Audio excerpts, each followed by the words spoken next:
दोस्तों नमस्कार। स्वागत है आप सभी का एमजीवी स्टडी पॉइंट यूट्यूब चैनल में। तो दोस्तों प्रीवियस ओल्ड पेपर लेकर के उपस्थित है और आज का हमारा जो पेपर है ये पेपर है JVVNL और ये 2014 का पेपर है। तो ये JVVNL एग्ज़ाम का पेपर है और ये 2014 का पेपर है। तो ज़रूर इस वीडियो को लास्ट तक देखिए, लाइक शेयर भी करें और चैनल को सब्सक्राइब भी करें। तो चलिए बात कर लेते हैं आज के हमारे इस क्वेश्चन पेपर की। तो इस पेपर में आपके पास पार्ट ए और बी दो है। पार्ट ए में आपके जो नॉन टेक्निकल पार्ट है और ये नॉन टेक्निकल पार्ट है, इसमें टोटल 50 क्वेश्चन है। तो आज हम बात करेंगे इसमें नॉन टेक्निकल पार्ट के इन क्वेश्चन की। तो आपके इस नॉन टेक्निकल पार्ट में टोटल क्वेश्चन है 50 और इन 50 के हम दो वीडियो अपलोड करेंगे। तो 25-25 करके क्वेश्चन होंगे दोनों वीडियो में, 25-25 और ये टोटल 50 क्वेश्चन का वीडियो हो जाएगा। तो ज़रूर दोनों वीडियो देखें, लाइक शेयर भी करें। अभी तक अपने यूट्यूब चैनल को सब्सक्राइब नहीं किया है तो ज़रूर इसको भी सब्सक्राइब कर दीजिए। और बात करेंगे पार्ट बी जो टेक्निकल पार्ट है। तो इसके लिए आप वीके नॉलेज इलेक्ट्रिकल देख सकते हैं। तो चलते हैं बात कर लेते हैं आज के हमारे इन क्वेश्चनों की। तो क्वेश्चन से पहले हम बात कर लेते हैं हमारे इस पेपर की। तो ये पेपर आपके सामने है। परीक्षार्थी क्रमांक जिसमें परीक्षार्थी के रोल नंबर है और एग्जाम कोड RVPN-G1 दिया है और यहाँ पे QP कोड और ये QP कोड AW111 है और यहाँ पे प्रश्न पुस्तिका संख्या तो क्वेश्चन बुकलेट नंबर ये दिए गए हैं। तो अब यहाँ पे बात करेंगे ड्यूरेशन समय की बात। तो यहाँ पे इसका टाइम है वो 2 घंटे है, 2 आवर्स है। इसी में हम बात कर लेते हैं कि ये जो एक क्वेश्चन है इसके हिंदी और इंग्लिश दोनों वर्जन हमारे पास है। तो पहले हम इसके हिंदी वाला कर देते हैं, उसके बाद में इंग्लिश वाला भी कर देंगे। तो आप ज़रूर देखें। और अब हम बात कर लेते हैं। सबसे पहले तो हम बात कर रहे थे जो पेपर के पार्ट की। तो यहाँ पे इस प्रश्न में जो प्रश्न पत्र है इसमें आपको यहाँ पे दिया गया है टाइम के अकॉर्डिंग क्वेश्चन और ये सारे देखिए। इस पुस्तिका में निम्नलिखित दो प्रश्नावलियां है कि दो है। प्रश्नावली फर्स्ट जिसमें सामान्य चेतना और ये प्रश्न क्रमांक 1 से लेकर के 50 तक है, ये आपका जो नॉन टेक्निकल पार्ट है। नॉन टेक्निकल पार्ट के लिए आप एमजीवी स्टडी पॉइंट पे देख सकते हैं mix question series, old solved paper और विभिन्न टॉपिक से करंट अफेयर, ओल्ड जीके और साथ में computer, Hindi, English, math, reasoning और साइंस के लिए भी आप देख सकते हैं। तो टोटल नॉन टेक्निकल पार्ट की तैयारी करने के लिए आप एमजीवी स्टडी पॉइंट यूट्यूब चैनल की हेल्प ले सकते हैं। आपकी हेल्प के लिए बहुत सारे वीडियो अपलोड किए गए हैं, तो ज़रूर विजिट करें, चैनल को सब्सक्राइब करें, लाइक शेयर भी करें। बात करेंगे प्रश्नावली सेकंड जिसमें तकनीकी ज्ञान है और ये क्वेश्चन संख्या 51 से लेकर के 150 तक है। तो टेक्निकल पार्ट की और टेक्निकल की तैयारी के लिए आप VK knowledge electrical YouTube channel देख सकते हैं। तो चलिए बात कर लेते हैं इसके और कुछ इंट्रैक्शन है हमारे सामने। सेकंड इंट्रैक्शन, इन दोनों प्रश्नावलियों के उत्तर देने के लिए आपको कुल 2 घंटे का समय दिया गया, टाइम दिया गया है 2 आवर्स। तो इन दोनों प्रश्नावली के यानी दोनों पार्ट के लिए, पार्ट ए और पार्ट बी के लिए अलग अलग टाइम नहीं है, यही टोटल 2 आवर्स है। बात कर लेते हैं आगे। तो यहाँ पे 3 नंबर जो इंट्रैक्शन है, दोनों परीक्षणों को हिंदी और अंग्रेजी में मुद्रित किया गया है। देखिए आपकी हिंदी और इंग्लिश दोनों लैंग्वेज में आपका पेपर है। पहले इसकी हिंदी है और इसके लास्ट में इसकी अंग्रेजी है। तो ज़रूर हम भी आपको पहले हिंदी का पोर्शन दिखा देते हैं और उसके बाद में इंग्लिश का जो पोर्शन है वो भी हम दिखाएंगे। नेक्स्ट हमारे पास है, अगर आप गलत उत्तर देते हैं तो दंड स्वरूप आपके अंकों में कटौती नहीं की जाएगी। देखिए नेगेटिव मार्किंग इसमें नहीं है, नेगेटिव मार्किंग का कोई चांस नहीं है। 5 नंबर इंट्रैक्शन, इसमें रफ काम यदि आप करना चाहते हैं तो इस पुस्तिका में ही करना है और चाहिए न कि उत्तर पत्र पर।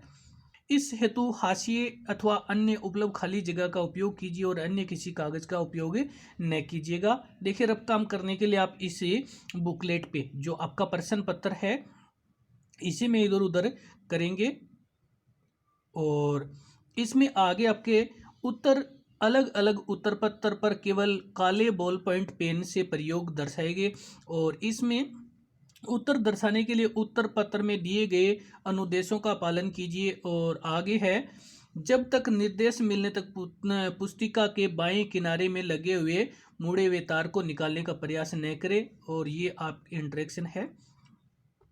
इसमें उत्तर पुस्तिका खोलने की जांच कीजिए कि सभी पृष्ठ प्रश्न संख्या 1 से 50 तक योग्य प्रकार से छपे हुए और प्रश्नावली में जो QP कोड है वो बदला नहीं जाएगा। तो ये तो सारे इंट्रैक्शन थे। अब आपको इनको इंग्लिश में देखिए। तो ये इंग्लिश में दे रखे हैं।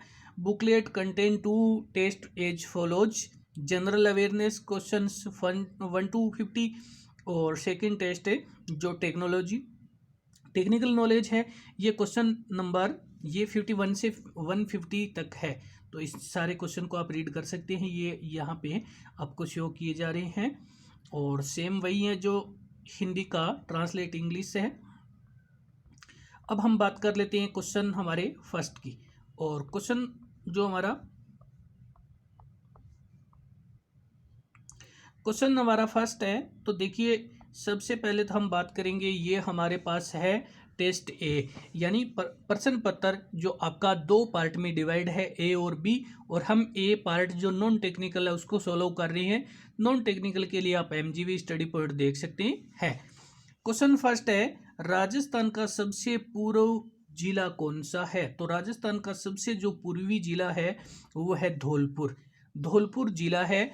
और ये राजस्थान का पूर्वी जिला है। धौलपुर का गांव है एक सिलाना, लेकिन जिला पूछा गया है तो ये आपका जिला है। क्वेश्चन सेकंड में लघु गणक का आविष्कार किसने किया था? तो यहाँ पे ऑप्शन बी है, जॉन नेपियर ने लघु गणक का आविष्कार किया था। और ऑप्शन आप सभी देख सकते हैं क्योंकि ऑप्शन आपको A, B, C, D और E तक दिए गए हैं। नेक्स्ट क्वेश्चन नंबर है हमारे पास 3। क्वेश्चन 3, थॉमस कप किस खेल से संबंधित है? तो बात कर रहे हैं थॉमस कप किस खेल से संबंधित है, और ये है बैडमिंटन से। थॉमस कप है वो बैडमिंटन से संबंधित है। और चलते हैं आपको सभी ऑप्शन दिखा देते हैं। तो ये ऑप्शन E आपके गोल्फ है, D में हॉकी, C में पोलो, B में बैडमिंटन और A में रग्बी है। तो यहाँ पे हमारा बैडमिंटन ऑप्शन बी करेक्ट है क्वेश्चन 3 का। और नेक्स्ट क्वेश्चन नंबर है हमारे पास 4। क्वेश्चन 4 में किस वर्ष से यूरोप की सरकारी मुद्रा बनाई गई? देखिए यूरोप की जो मुद्रा है वो है यूरो, लेकिन ये यूरो सरकारी मुद्रा कब बनी थी? तो यहाँ पे हमारा आंसर है ऑप्शन सी, 2002 में। 2002 में यूरोप की सरकारी मुद्रा है वो यूरो को बना दिया गया है। और आपको ऑप्शन सभी दिखा देते हैं। तो ये ऑप्शन ई तक आपके है। नेक्स्ट क्वेश्चन नंबर है हमारा 5। क्वेश्चन 5, ऑर्नियोथोलॉजी डैश से संबंधित है। तो यहाँ पे आपसे पूछा जा रहा है कि जो ऑर्नियोथोलॉजी है ये किस से संबंधित है? और यहाँ पे हमारा आंसर है ए, ऑप्शन ए, पक्षियों के अध्ययन से। ऑर्नियोथोलॉजी है ये पक्षियों के अध्ययन से संबंधित है। और अब हम क्वेश्चन 5 के जो ऑप्शन ए में पक्षियों के अध्ययन, बी में शिक्षा, सी में जाति की उत्पत्ति, डी में कीड़ों का अध्ययन और ई इनमें से कोई नहीं, जो ऑप्शन सभी आपके सामने है। क्वेश्चन नंबर 6, देखिए क्वेश्चन 6 में राजस्थान की प्रथम महिला मुख्यमंत्री कौन है? तो बात कर रहे हैं राजस्थान की प्रथम महिला मुख्यमंत्री, और ये ऑप्शन बी, वसुंधरा राजे। राजस्थान की प्रथम महिला मुख्यमंत्री वसुंधरा राजे है। और अब हम आपको ऑप्शन ए में कमला बेनीवाल, बी में वसुंधरा राजे, सी में नम्रता भट्ट। नम्रता भट्ट राजस्थान की पहली महिला पायलट थी। सुचेता कृपलानी और सुषमा स्वराज ये ऑप्शन है, लेकिन यहाँ पे ऑप्शन बी करेक्ट है, वसुंधरा राजे। चलते हैं नेक्स्ट क्वेश्चन की ओर। तो क्वेश्चन नंबर है नेक्स्ट हमारे पास 7। क्वेश्चन 7, जब 68 किलोग्राम वजन के व्यक्ति को किसी एक नए व्यक्ति से बदल दिया जाता है। देखिए 68 किलो के एक व्यक्ति है, उसको हटा करके उसकी जगह एक नया वजन वाला व्यक्ति लाया गया है और तो 10 व्यक्तियों का औसत वजन है वो 1/1/2 यानी 1.5 किलोग्राम वजन बढ़ जाता है। 10 व्यक्तियों का औसत बढ़ जाता है। अब आपसे इसमें ये पूछा जा रहा है कि किलोग्राम बढ़ जाता है तो नए व्यक्ति का वजन क्या होगा। तो देखिए वेरी सिंपल क्वेश्चन है। सबसे पहले तो 68 किलोग्राम वाले वजन के व्यक्ति को वहां से हटाना है और जो नया व्यक्ति आएगा उसका वजन पूछा जा रहा है। तो आपको ये कहा जा रहा है कि 10 व्यक्तियों का जो वजन है वो बढ़ जाता है 1/1/2। तो 1/1/2 को जब हम सोल्व करते हैं तो ये हमारे पास है, इसको हम 1.5 kg यानी 1.5 किलोग्राम लिख सकते हैं। और 10 व्यक्तियों का जब 1.5 किलो वजन बढ़ता है तो कुल हमारे पास वजन की वृद्धि हो गई 15 kg। देखिए आपको नया व्यक्ति लाना है। पहले उस व्यक्ति का वजन था 68 किलोग्राम और अब जो औसत के अकॉर्डिंग जो वजन बढ़ा है वो 10 व्यक्तियों का 15 किलो बढ़ गया और इन टोटल करते हैं तो ये 83 kg होता है। तो अब जो नया व्यक्ति है उसका वजन हो गया 83 किलोग्राम। ये 83 किलोग्राम किस प्रकार से हुआ है। देखिए 68 किलोग्राम का व्यक्ति पहले था तो उस समय औसत जो 1.5 किलो कम था, लेकिन अब जो उन 10 व्यक्तियों का औसत बढ़ा है तो वो 1.5 किलोग्राम बढ़ गया। तो टोटल वजन कितना बढ़ा है 15 किलोग्राम और अब जो नया व्यक्ति है वो 83 किलो का। ऑप्शन बी हमारा करेक्ट है। तो चलिए आपको ऑप्शन दिखा देते हैं। ऑप्शन ए में 82, ऑप्शन बी में 83, ऑप्शन सी में 79 और ऑप्शन डी में 80 और ई में 81। ये किलोग्राम अलग अलग आपको वजन दिए गए हैं, लेकिन हमारा यहाँ पे ऑप्शन बी करेक्ट है। चलते हैं नेक्स्ट क्वेश्चन की ओर बात करते हैं। तो आगे क्वेश्चन नंबर है हमारा 8। क्वेश्चन 8 में इनमें से किस राजा ने चित्तौड़ के किले का निर्माण करवाया था। तो बात कर रहे हैं उस राजा की जिसने चित्तौड़ के किले का निर्माण करवाया था और यहाँ पे हमारा आंसर है ये चित्रगुप्त। तो यहाँ पे चित्रांगद नाम भी आता है। चित्रांगद नामक मौर्य शासक ने चित्तौड़ के किले का निर्माण करवाया था। तो ये चित्रगढ़ की जगह चित्रांगद है। और चलते हैं ऑप्शन, आप देख सकते हैं कि आपको ऑप्शन ई तक के ये कंप्लीट ऑप्शन दिखाए जा रहे हैं। तो आपको कोई सस्पेंस हो तो देख सकते हैं क्वेश्चन के लिए। नेक्स्ट हमारे पास क्वेश्चन नंबर है 9। देखिए लेक्टोमीटर डैश को निर्धारित करता है। तो लेक्टोमीटर है वो किस चीज को निर्धारित करता है, क्या मापता है। और यहाँ पे ऑप्शन सी है दूध की शुद्धता।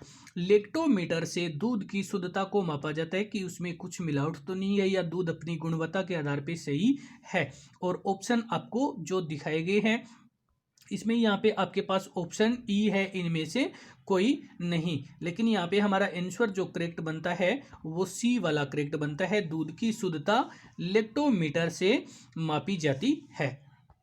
चलते हैं नेक्स्ट क्वेश्चन की बात करते हैं। तो नेक्स्ट हमारे पास क्वेश्चन नंबर है 10। क्वेश्चन 10 में 7 सही 1/2 माइनस 6 सही 3/4 प्लस 5 सही 1/4 बराबर इंटरोगेटिव साइन। तो इसका मान क्या होगा। देखिए इन सभी को सोल्व करने के लिए हमें क्या करना है, ये 7 सही 1/2 फिर माइनस है 6 सही 3/4 और प्लस करना है 5 सही 1/4। इन सभी को सोल्व करते हैं तो 7 दूए 14 और 1 15, ये 15/2 हो गया माइनस 6 चौके 24 और 3 हो गया 27 और बटे में 4 प्लस 4 5 20 और 1 21, 21/4 हो गया। अब हम करेंगे 2 4 4 का जो लघुत्तम लेंगे तो इसका ये आ जाएगा 4, ये लघुत्तम 4 हो गया। तो 4 होने के बाद में हमने इस 2 का भाग दिया 4 में तो 2 बार गया, फिर 2 को ऊपर वाले 15 से गुणा किया तो ये हमारे पास 15 दुए हो गया 30, माइनस का निशान है। 4 का 4 में भाग दिया एक बार और 1 को 27 से किया तो 27, आगे प्लस है। 4 को 4 में भाग दिया एक बार और 1 को 21 से किया तो 21 से। अब देखिए ये माइनस के हैं 27 और 30 चले गए माइनस इसमें से, तो ये बच गए 3 और 21 में 3 जोड़ दिए तो ये हमारे पास आ गया 24/4 और जब 24 को कट किया तो ये हो गया 6 चौके 24। ऑप्शन सी करेक्ट है। ऑप्शन सी है इंटरोगेटिव वाले साइन की जगह। और अब हम आपको ऑप्शन शो कर देते हैं। ऑप्शन जो ए है इसमें 5 से ही 3/4, ऑप्शन बी में 19 से ही 1/2, ऑप्शन सी में 6 और ऑप्शन डी में 5 से ही 1/2 और ऑप्शन ई में 5 है। तो इस प्रकार से आप देख सकते हैं। नेक्स्ट क्वेश्चन हमारे पास है क्वेश्चन नंबर 11। क्वेश्चन 11 में ऊंट का कोहान डैश का गोदाम है। देखिए ऊंट का कोहान, यहाँ पे कोहान जो शब्द है वो कुबड़ से लिया गया है कि ऊंट का जो कुबड़ है वो किसका गोदाम है। और यहाँ पे हमारे आंसर बी है चर्बी। जो ऊंट की कुबड़ होती है उसमें चर्बी भरी होती है और यहाँ से ऊंट को एनर्जी मिलती रहती है कि ऊंट को अगर कई दिन भोजन नहीं मिलता है तो वो यहाँ से एनर्जी प्राप्त करके अपना काम चला लेता है। तो देखिए ऑप्शन ए में पानी, बी में चर्बी, सी में स्टार्च, बी में प्रोटीन और ई में ये सभी। तो यहाँ पे सिर्फ हम बात कर रहे हैं ऑप्शन बी करेक्ट है चर्बी। चलते हैं अगले क्वेश्चन की ओर। तो नेक्स्ट हमारे पास क्वेश्चन नंबर 12। क्वेश्चन 12, राजस्थान स्थित भरतपुर अभ्यारण्य क्यों प्रसिद्ध है। देखिए राजस्थान में स्थित जो भरतपुर ये पक्षी अभ्यारण्य है, घना पक्षी विहार भरतपुर, और यहाँ पे ऑप्शन बी करेक्ट है। ये पक्षियों का स्वर्ग माना जाता है, पक्षियों के लिए प्रसिद्ध है। ये पक्षियों की शरण स्थली भी मानी जाती है। यहाँ पे विदेशी पक्षी है वो शरद ऋतु में शीतकालीन में आते हैं। और ऑप्शन देख लीजिए, ऑप्शन ए में बाघ, ऑप्शन बी में पक्षी, सी में मगरमच्छ, डी में हाथी और ई में एशियाई शेर। लेकिन ऑप्शन बी हमारा करेक्ट है। चलते हैं नेक्स्ट क्वेश्चन की ओर। तो नेक्स्ट क्वेश्चन नंबर है 13। क्वेश्चन 13, संसार के सबसे बड़े सौर उद्यान के लिए बुनियादी कहाँ डाली गई है। बुनियादी बोले तो नींव। संसार का सबसे बड़ा जो सौर उद्यान है सौर ऊर्जा के लिए, और इसकी नींव कहाँ डाली गई है। और यहाँ पे हमारा आंसर ऑप्शन ए भदला, इसका ऑप्शन ए करेक्ट है। भदला में इसकी नींव डाली गई है। और बाकी ऑप्शन देख सकते हैं, option A Bhadla, option B Lolawas, option C Jelwa, option D Balesar और ऑप्शन ई नेत्रा। और चलते हैं नेक्स्ट क्वेश्चन की ओर। तो बात कर लेते हैं। नेक्स्ट हमारे पास क्वेश्चन नंबर है 14। क्वेश्चन 14 में राजस्थान के किस जिले में केंद्रीय ऊंट प्रजनन केंद्र है। तो देखिए इसमें क्या है, हमारे पास से जो केंद्रीय ऊंट प्रजनन केंद्र है ये जोहड़बीड़ बीकानेर में है। यहाँ पे ये बूढ़ी दिया गया है, ये थोड़ा सा सस्पेंस में है, लेकिन इसका जो केंद्रीय ऊंट प्रजनन केंद्र है ये करेक्ट है। केंद्रीय ऊंट प्रजनन केंद्र ये जोहड़बीड़ बीकानेर में है। लेकिन देखिए यहाँ पे ऑप्शन में आपको ए में दिया गया बूढ़ी, बी में जैसलमेर, सी में जोधपुर, डी में राजसमंद और ई में अजमेर। तो यहाँ पे आपको ऑप्शन जो है ये ए वाला, यहाँ पे बूढ़ी जो शब्द है ये सस्पेंस में है, लेकिन आपका केंद्रीय ऊंट प्रजनन केंद्र है ये बीकानेर जिले में है। चलते हैं बात करते हैं अगले क्वेश्चन की ओर। तो नेक्स्ट हमारे पास क्वेश्चन नंबर है 15। क्वेश्चन 15 में यूनिसेफ में सी का विस्तारक क्या है। तो देखिए जो सी है इस सी का अर्थ क्या है। यहाँ पे ये सी है वो किसका घोतक है, और यहाँ पे ऑप्शन बी करेक्ट है चिल्ड्रन का, ये चिल्ड्रन का है। और इसमें सभी ऑप्शन आपको शो कर देते हैं। तो ऑप्शन ये देखिए यहाँ ई में कॉरपोरेशन, कमेटी, कंपनी, चिल्ड्रन और काउंसिल। चलते हैं अगले क्वेश्चन की ओर। तो आगे क्वेश्चन नंबर है आपका 16। क्वेश्चन 16, राजस्थान की सबसे बड़ी चोटी ये पहाड़ क्या है?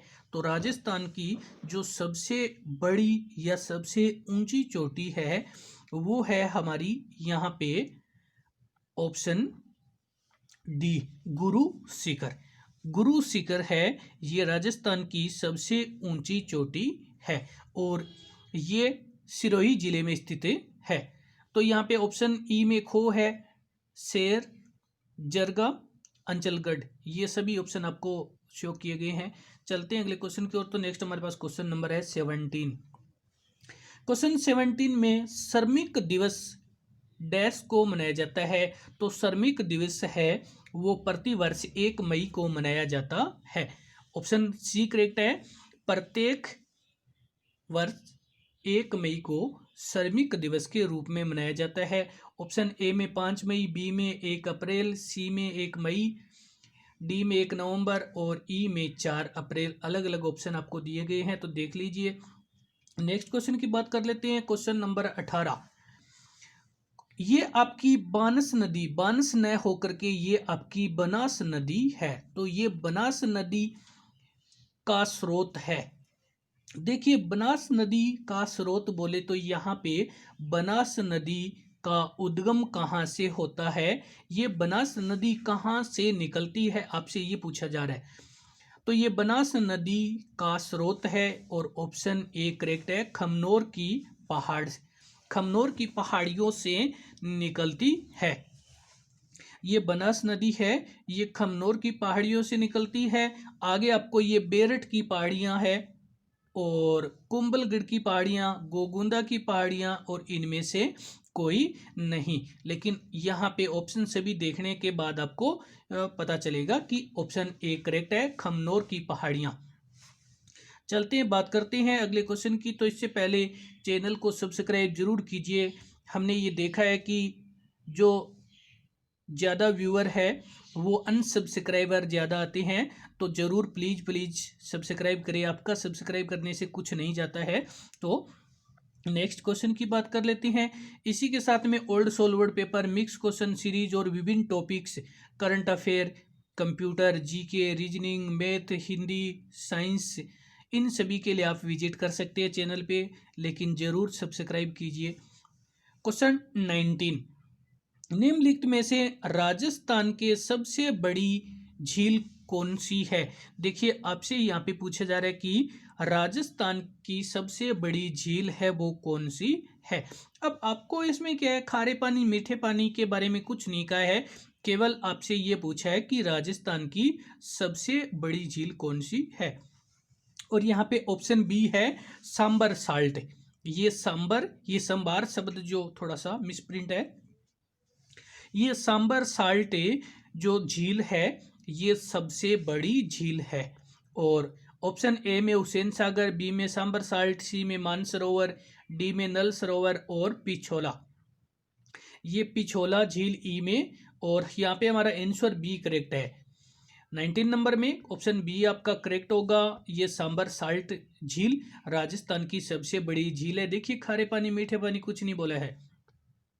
चलते हैं अगले क्वेश्चन की ओर। तो नेक्स्ट हमारे पास क्वेश्चन नंबर 20। क्वेश्चन 20, एक कुर्सी को 220 रुपये में बेच करके 10% का लाभ कमाया गया है। कुर्सी को 220 रुपये में बेचने पर 10% लाभ कमाया गया है, तो उसका क्रय मूल्य ज्ञात कीजिए। तो आपको क्या करना है, उसका क्रय मूल्य ज्ञात करना है। देखिए आपको दिया गया है विक्रय मूल्य और लाभ दिया गया है, क्रय मूल्य पूछा गया है। तो जब इस प्रकार से आपको विक्रय मूल्य देकर के लाभ दे देता है और क्रय मूल्य पूछता है, तो इसमें हम विक्रय मूल्य को लिखते हैं ऊपर और यहाँ पे लिखते हैं 100 प्लस में लाभ, 100 प्लस में लाभ, और गुणा में लिखते हैं 100 गुणा 100। तो अब देखिए आपका विक्रय मूल्य है 220 रुपये। तो विक्रय मूल्य 220 रुपया और 100 प्लस में लाभ है आपका 10 और गुणा कर देंगे इसको 100 से। इन सभी को हल करेंगे तो ये 220 बटे में 110 और गुणा ये 100। इस 10 से 10 को काटेंगे, इससे काटेंगे तो 11 दुए हो गया 22 और 100 को 2 से गुणा किया तो ये 200 रुपये प्राप्त होते हैं। तो 200 रुपये आपका प्राप्त हो गया। ये था क्रय मूल्य। 200 रुपये क्रय मूल्य वाली कुर्सियों को बेच करके 10% लाभ कमाता है तो वो 220 रुपये में बेचता है। ये 200 में अब आपका यहाँ पे ऑप्शन देख लीजिए, ऑप्शन नंबर ए आपका करेक्ट है। 200 रुपये, देखिए इसमें 220 रुपये में बेच करके 10% का लाभ कमाता है और इसका विक्रय मूल्य 200 रुपये है। चलिए ऑप्शन देख लेते हैं। ए में 200 है, बी में 210 है, साथ में क्वेश्चन भी रीड कर लीजिएगा, पूरा क्वेश्चन ऊपर है। सी में 180 रुपये, डी में 220 रुपये और ई में 240 रुपये। चलते हैं, सभी ऑप्शन आपको दिखा दिए हैं, देख सकते हैं आप। और नेक्स्ट क्वेश्चन नंबर है हमारा 21। क्वेश्चन 21, इनमें से कौन सा शहर उत्तर प्रदेश में नहीं है? देखिए जो शहर उत्तर प्रदेश राज्य में नहीं है वो आपको बताना है कौन सा है। तो यहाँ पे वाराणसी भी है, ललितपुर भी है, कानपुर भी है, आगरा भी है, लेकिन ये जो ऑप्शन ई वाला नागपुर है ये उत्तर प्रदेश में नया होकर के महाराष्ट्र में है। नागपुर है ये महाराष्ट्र में है। और चलते हैं, बात करते हैं नेक्स्ट क्वेश्चन की। तो नेक्स्ट हमारे पास क्वेश्चन नंबर है 22। क्वेश्चन 22, राजस्थान के किस शहर में भारत के मौसम विभाग की वेधशाला स्थित है? तो बात करें राजस्थान के किस शहर में भारत के मौसम विभाग की वेधशाला स्थित है? और यहाँ पे हमारा आंसर है ऑप्शन सी, जयपुर। राजस्थान के जयपुर शहर में भारत के मौसम विभाग की वेधशाला है। तो ये भारत के मौसम विभाग की जो वेधशाला है ये राजस्थान के जयपुर शहर में है। और अब हम बात कर लेते हैं इनके ऑप्शन की। तो ऑप्शन ए आपके सामने जोधपुर, बी है कोटा, सी जयपुर, डी बीकानेर और ई उदयपुर। तो सभी ऑप्शन आपके सामने आप देख सकते हैं।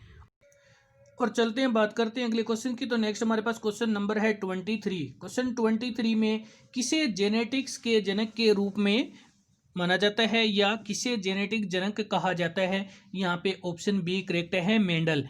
मेंडल को जेनेटिक्स के जनक कहा जाता है और इसका पूरा नाम जोहन ग्रेगर मेंडल था।